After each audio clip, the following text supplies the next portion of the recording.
Vice chairman Shamsuzzaman দুদু বলেছেন, এদেশে নির্বাচন হবে আগামী ফেব্রুয়ারি মাসের মধ্যে, কোনো শক্তি নেই এই নির্বাচনকে ঠেকানোর। পাশের একটি দেশ গণহত্যাকারী লুটেরাদের আশ্রয় দিয়েছে। সেই জন্য আমাদের সকলকে সতর্ক থাকতে হবে।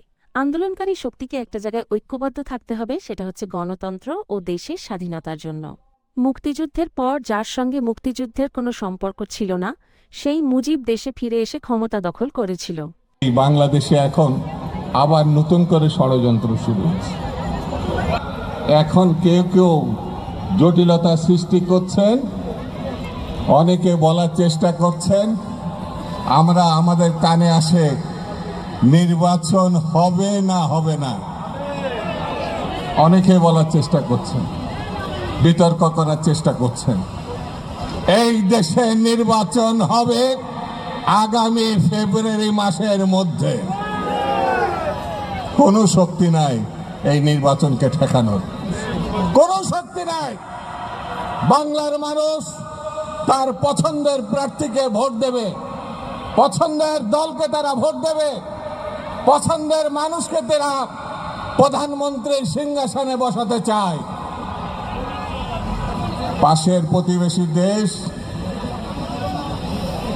হত্যাকারীকে, গণহত্যাকারীকে, লুটেরাকে আশ্রয় দিয়েছে, তাকে আমরা চিনে ফেলেছি।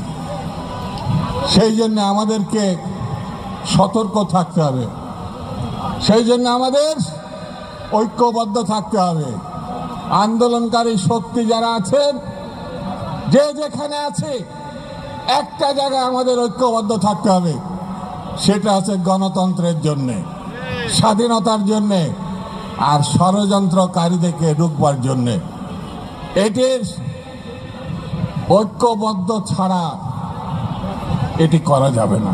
বিএনপি প্রতিষ্ঠা বার্ষিকী উপলক্ষে আজ বিকালে খুলনার শিববাড়ি মোড়ে সমাবেশে প্রধান অতিথি হিসেবে তিনি একথা বলেন।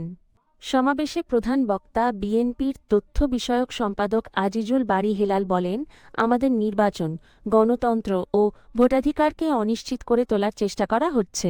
এই জনসমাবেশ থেকে বলতে চাই, সারা বাংলাদেশের মানুষ ভোট যুদ্ধে নেমে গেছে। একটি উৎসব মুখর পরিবেশে বাংলাদেশে ভোট হবে। ভোট নিয়ে ইনশাল্লাহ কোনো সংশয় নেই। যদি ভোট নিয়ে কোনো ষড়যন্ত্র করা হয়, সে যত বড় অপশক্তির অপচ্ছায়া হোক না কেন, বাংলাদেশের জনগণ তা প্রতিহত করবে। আমাদের দেশের সার্বভৌমত্ব চাই না কারা, আমাদের দেশকে অস্থিতিশীল করতে চাই কারা? পরাজিত মাফিয়া শক্তি আর প্রতিবেশী রাষ্ট্র। বিশেষ অতিথি ছিলেন সহ সাংগঠনিক সম্পাদক জয়ন্ত কুমার কুণ্ডু। খুলনা মহানগর বিএনপির সভাপতি অ্যাডভোকেট শফিকুল আলম মোনার সভাপতিত্বে সমাবেশে অন্যান্যদের মধ্যে বক্তব্য রাখেন জেলা আহ্বায়ক মনিরুজ্জামান মন্টু, নগর সাধারণ সম্পাদক শফিকুল আলম তুহিন, শহীদ সাকিব রায়হানের পিতা আজিজুর রহমান, গণ অধিকার খুলনা মহানগরীর আহ্বায়ক বেলাল হোসেন, সাবেক সংসদ সদস্য সৈয়দা নার্গিস আলী, বেগম রেহানা ইসা, তাসলিমা খাতুন, ছন্দা, যুবদল নেতা ইবাদুল হক রুবাই, স্বেচ্ছাসেবক দল নেতা আতাউর রহমান রুনু। যানজট ও জনদুর্ভোগ লাগবে সমাবেশ পরবর্তী শোভাযাত্রা কর্মসূচি থাকলেও সেটি বাতিল করা হয়। কর্মসূচি শেষে নেতাকর্মীরা সমাবেশ স্থলে পরিষ্কার পরিচ্ছন্নতার কাজ করেন। ডেস্ক রিপোর্ট, বাংলার গেজেট।